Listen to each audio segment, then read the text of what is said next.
Fala galera, show, tudo bem com vocês? Quando se fala de Enem, o tema mais abordado é desequilíbrios ambientais. Entre os desequilíbrios ambientais predomina a questão do aquecimento global. Quando se fala de aquecimento global ou de qualquer desequilíbrio ambiental, você tem que levar em consideração três fatores. Primeiro, o que causa aquele desequilíbrio, quais são as consequências daquele desequilíbrio e as medidas mitigatórias para reduzirem aquele desequilíbrio. Por exemplo, no aquecimento global, o que promove o aquecimento global? O aquecimento global é o excesso do efeito estufa. Quais são os gases que promovem o efeito estufa? São vários gases, mas os principais são gás carbônico e o gás metano. Então, o aquecimento global, ele é promovido pela liberação excessiva na atmosfera de gás carbônico e de gás metano. Professor, de onde vem esse gás carbônico e de onde vem esse gás metano em excesso? O gás carbônico, ele está sendo liberado principalmente pela queima dos combustíveis fósseis e pelo desmatamento. Só lembrando que os combustíveis fósseis são carvão mineral, petróleo e gás natural. Já o gás metano, ele é liberado principalmente nos lixões, nos aterros sanitários, onde ocorre a decomposição anaeróbia da matéria orgânica, e também é liberado pela pecuária intensiva, uma grande quantidade de boi ali parado, pessoal, só comendo e soltando o pum e arrotando, liberando o gás metano. O excesso de gás metano e de gás carbônico na atmosfera deixa a luz passar, porém essa luz, quando bate em nossa superfície terrestre, ela é convertida em raio infravermelho, em calor, e esse calor ele não escapa para a atmosfera facilmente, fica retido em grande quantidade. Então você vai anotar aí, toma nota.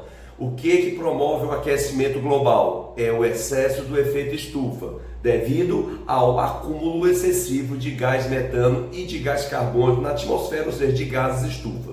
Então vamos lá. Quais são as consequências do aquecimento global? Primeiro, a elevação da temperatura global. Isso promove várias mudanças climáticas, por exemplo, formação de ciclones, formação de secas prolongadas em certas regiões, chuvas excessivas em certas regiões, tornados, ou seja, alterações climáticas. Além disso, como a Terra vai ficar mais quente, isso faz com que as calotas polares derretam.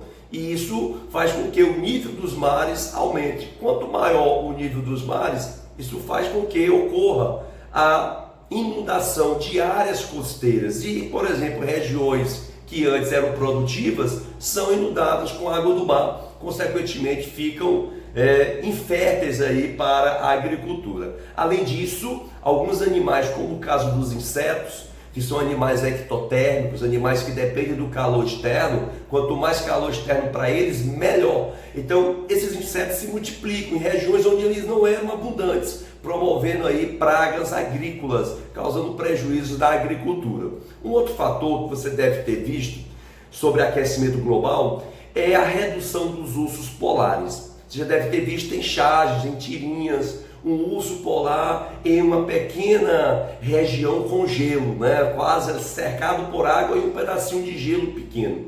Olha, por que os ursos polares são afetados pelo aquecimento global?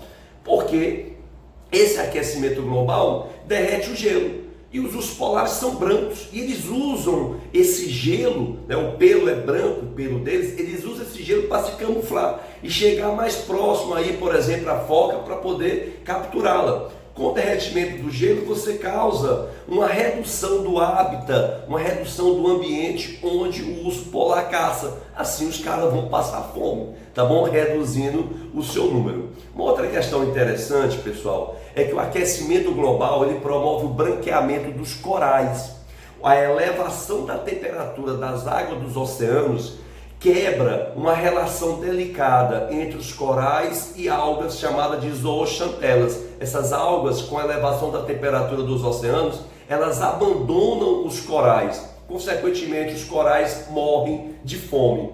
E além disso, esse gás carbônico em excesso acidifica a água dos oceanos, que também promove a descalcificação do esqueleto dos corais. Inclusive, essa foi uma questão que já foi cobrada do Enem. Agora, vimos aí as consequências. O que a gente tem que ver? Medidas mitigatórias, medidas que reduzem esse aquecimento global. Se a causa do aquecimento global é a emissão de gás carbônico, eu vou reduzir essa emissão substituindo o uso dos combustíveis fósseis, carvão mineral, gás natural e petróleo por combustíveis menos poluentes, por combustíveis renováveis, aí, por exemplo, a energia eólica, a energia solar, a energia geotérmica, que é aquela do fundo da terra, e a energia da hidrelétrica. Porém, não se esqueçam, a hidrelétrica ela é uma fonte poluente. Professor, mas não sabia disso. Olha, quando vão fazer uma hidrelétrica, você tem que construir uma barragem para fazer o lago da hidrelétrica.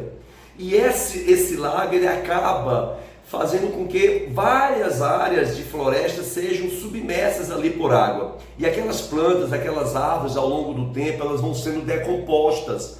E ao serem decompostas, liberam metano e gás carbônico para a atmosfera, que ajuda a contribuir para o aquecimento global. Mas é lógico que é bem menos do que as queimadas, bem menos do que o uso dos combustíveis fósseis, tá bom? Outra medida, pessoal, é coletar esse gás metano que é gerado aí nos aterros sanitários para ser usado como biocombustível, reduzindo assim a emissão desse gás metano para a atmosfera. Mas a principal medida para reduzir o aquecimento global é investir no sequestro de carbono. Veja bem o que eu estou te falando, sequestro de carbono. Professor, o que é o sequestro de carbono? É justamente a fotossíntese, que é o processo que capta gás carbônico da atmosfera. Então é investir em reflorestamento e investir também na preservação das florestas existentes. Assim a gente aumenta a área de captação de gás carbônico presente na atmosfera, ok? Só lembrando que para algumas pessoas o aquecimento global não existe. É uma farsa aí criada pelas pessoas. Porém, para o Enem, o aquecimento global existe sim. E é um tema muito cobrado no Enem. Então a gente adotou aqui, nós analisamos o que causa o aquecimento global, quais as consequências e quais as medidas mitigatórias para reduzirem o aquecimento global. Se você gostou desse vídeo, se inscreva aí no nosso canal, dá uma ajuda para o canal Biofortes, ative o sininho para você receber notificações dos próximos vídeos. Um beijão, bons estudos, show!